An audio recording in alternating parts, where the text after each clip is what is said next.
Nothing's wrong. We've just been traveling a while now, and I figure there hasn't exactly been equitable distribution of information.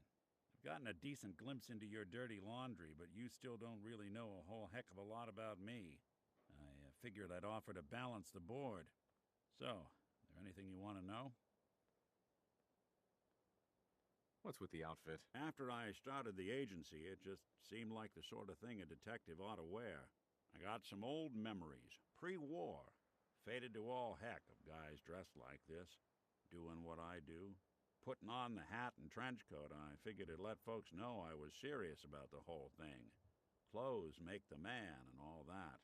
Guess I felt they made me the man I wanted to be. What do you remember about the Institute? It's all pretty hazy from back then, but now and then I get glimpses. Life inside the Institute, they keep you isolated. A single test chamber was my whole world for years, and someone was always watching. Then one day you wake up on the other side, and that's it. They've cut you loose. Welcome to the brave new world, with such people in it.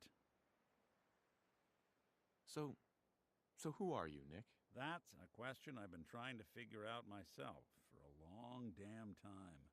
I know I'm a synth, authentic Institute handiwork, but I'm still mechanical, not bioengineered like the fancy synths giving everyone the willies these days.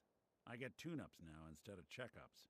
But my memories, my personality, they're all lifted from some cop who volunteered for an experiment back before the war. They scanned his brain and copied it onto the hardware that runs between my ears. Don't know why they chose to make a robot based on some pre-war cop instead of a math genius or a bioengineer.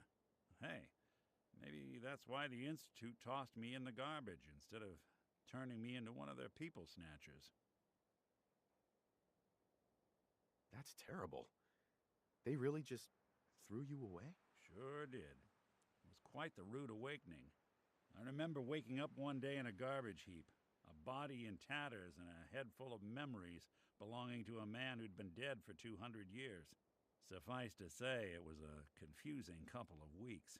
Folks didn't really know much about synths back then, so when I finally ran into people, they mostly treated me with caution rather than hostility. But the kids, they weren't afraid. I think his name was Jim. The first person to actually speak to me after I got the boot from the Institute. My first human contact in this world. Grilled me for an hour.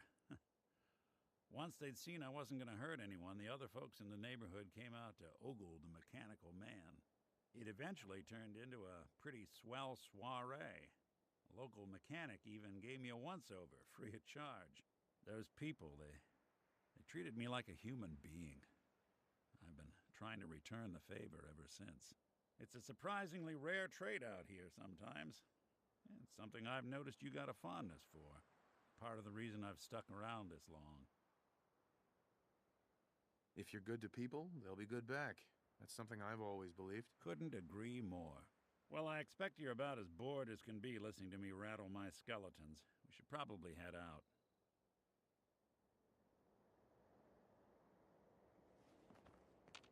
Heads up. Here you go. Your thoughts? People in the Commonwealth are terrified of coursers. They should be. That was it. Sure.